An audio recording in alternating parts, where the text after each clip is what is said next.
গোসাইগাঁও সদৰ চহৰত চলাচল কৰা ই-ৰিক্সা চালকসকলৰ বাবে গুৰুত্বপূৰ্ণ জাননী।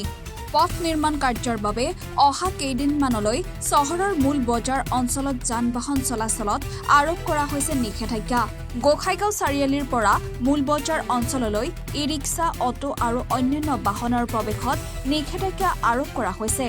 এই সিদ্ধান্তৰ বিষয়ে সংবাদ মাধ্যমৰ আগত অৱগত কৰে গোসাইগাঁও গছিউজ ই-ৰিক্সা ড্ৰাইভাৰ এছ'চিয়েশ্যন আৰু গোসাইগাঁও টাউন ই-ৰিক্সা অনাৰ এছ'চিয়েশ্যনৰ বিষয়াসকলে। গোসাইগাঁও মহকুমা যান-বাহন আৰক্ষীয়েও পুৱাৰে পৰা চহৰত প্ৰৱেশ কৰা ই-ৰিক্সাসমূহত নিয়ন্ত্ৰণ কৰাৰ লগতে চালকসকলক বিকল্প পথ ব্যৱহাৰ কৰিবলৈ আহ্বান জনাইছে। প্ৰথমতে আমাৰ সাংবাদিক বন্ধুসকলক ধন্যবাদ জ্ঞাপন কৰিছোঁ। মানে আজি আমাৰ গোসাইগাঁও টাউনটো ডেভেলপৰ কাৰণে আমাৰ গোসাইগাঁও বাজাৰৰ ভিতৰত ডাইভাৰ্ট হৈ আছে, মানে ৰাস্তাটো দুফাল হৈ আছে। তো এইটো কাম চলি আছে, তো কামটো 10 দিনমান চলিব। তো মই আমাৰ গোসাইগাঁও যিমান ৰাইজ আছে সকলোকে অনুৰোধ জনাইছোঁ, আপোনালোকে গোসাইগাঁও টাউনখন ডেভেলপমেণ্টৰ কাৰণে আপোনালোকে সহযোগিতা কৰিব। মানে আপোনালোকে যদি কোনো 4 চকা বাহন বা আপোনালোকৰ কিবা অটো, 4 চকাটো প্ৰাইভেটটো সোমাব পাৰিব, কিন্তু কোনো অটো বা ই-ৰিক্সা এইবিলাক আমি সোমাব নিদিওঁ। কাৰণ ই-ৰিক্সা যদি সোমাই যায় তেতিয়া কি হৈছে, কামখিনি বাজাৰৰ কামখিনি টোটেলি বন্ধ হৈ যায়।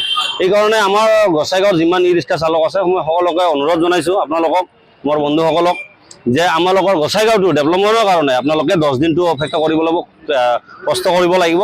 আৰু ইতিমধ্যে আমাৰ গোসাইগাঁও টাউন কমিটিৰ চেয়াৰমেনৰ লগতো কথা পতা হৈছে। আমাক আৰু আমাৰ পৰিবহণ বিভাগ, আমাৰ EM ছাৰ, আমাৰ মৃত্যুঞ্জয় নাৰ্জাৰী ছাৰেও আমাক মানে একটা আশ্বাস দিছে যে আমাক ধুনীয়া এটা পাৰ্কিঙৰ ঠাই দিব আমাৰ যিমান ই-ৰিক্সাবিলাক আছে। তো মই এটাই অনুৰোধ কৰিম, উদ্দেশ্য এটাই যে আমাৰ 10 দিনৰ কাৰণে গোসাইগাঁও বাজাৰ টাউনৰ ভিতৰত ই-ৰিক্সা বা অটো সোমাব নোৱাৰিব। এই ক্ষেত্ৰত আপোনালোকক গোসাইগাঁও যান-বাহন আৰক্ষীৰ পৰা কেনেকুৱা সুবিধা পাইছে? যান-বাহনৰ পৰা মই সঁচাকৈ ক'বলৈ গ'লে আমাৰ গোসাইগাঁও ট্ৰাফিক ইনচাৰ্জ ছাদ্দাম হুছেইন বহুত সহায় কৰি আছে, আৰু তাৰ লগত টিমটো পূৰা। আৰু আজি মই নিজে দেখা পালোঁ, আজি মৰ্ণিঙৰ 9টাৰ পৰা এতিয়া ক'বলৈ গ'লে 9টাৰ পৰা আজি 12টা বাজি গ'ল, কণ্টিনিউ ইমান মানে ক'বলৈ গ'লে ইমান আজি ৰ'দ দিছে, তাৰ মাজতো ইমান কষ্ট কৰি আছে। এইটো কাৰণে আমি গোসাইগাঁও ই-ৰিক্সাৰ পৰা আমি ধন্যবাদ জ্ঞাপন কৰিম যে আমাৰ ট্ৰাফিক এছআই আৰু তাৰ লগত আমাৰ তাৰ টিমক। গোসাইগাঁৱৰ পৰা ছফিউৰ ৰহমানৰ ৰিপৰ্ট, এনি ভাৰত 24।